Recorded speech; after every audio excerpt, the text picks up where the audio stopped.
తెలంగాణ ఆరోగ్య శాఖ గందరగోళంగా ఉంది. బీఆర్ఎస్ అధికారంలో ఉన్న 10 ఏళ్ళు ఈ ఆరోగ్య శాఖలో 2 కీలక విభాగాలు, ప్రజారోగ్య శాఖ, వైద్య విద్యా విభాగం, ఈ రెండింటికి ఏ రోజు పూర్తి స్థాయి డైరెక్టర్లు లేరు. డ్రగ్ కంట్రోలర్కి అయితే డైరెక్టర్ పోస్టే లేదు.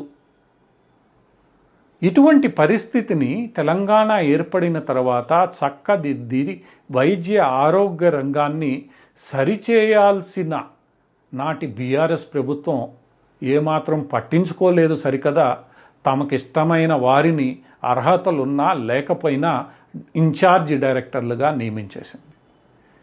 ఇవే ఇన్ఛార్జి డైరెక్టర్లు మారుతూ వచ్చిన ఇన్ఛార్జులే పాలన సాగిస్తూ వచ్చారు.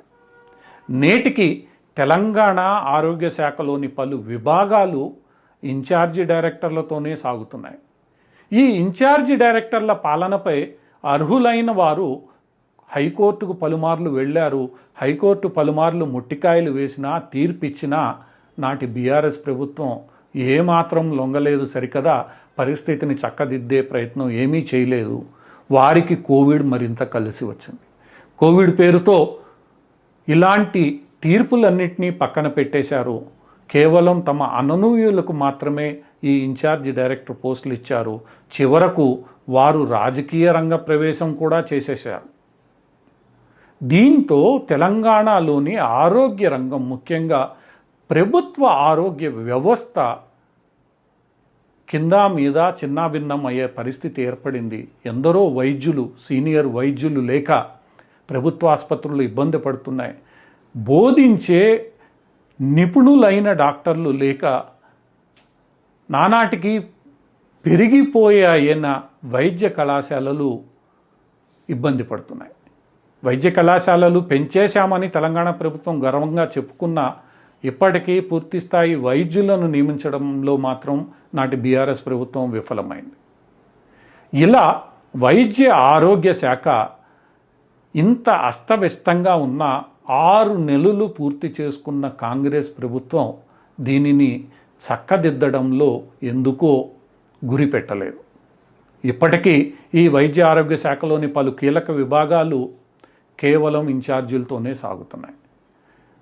ఎప్పుడు కాంగ్రెస్ పార్టీ మంత్రిని అడిగినా ఎన్నికల కోడ్, ఎన్నికలు ఉన్నాయి, ఎన్నికలు కాగానే చేస్తామని చెప్తూ 6 నెలలు దాటివేశారు.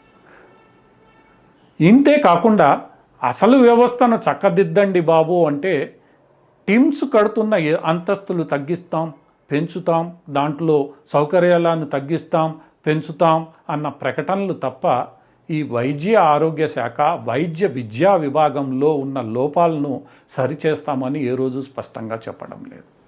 ఇకనైనా ఎన్నికలు ముగిసిన వేళ తెలంగాణలోని కాంగ్రెస్ ప్రభుత్వం అస్తవ్యస్తంగా ఉన్న ఈ వైద్య ఆరోగ్య శాఖపై దృష్టి కేంద్రీకరించాలి. అర్హులైన వారిని అధిపతులుగా, విభాగాధిపతులుగా నియమించాలి.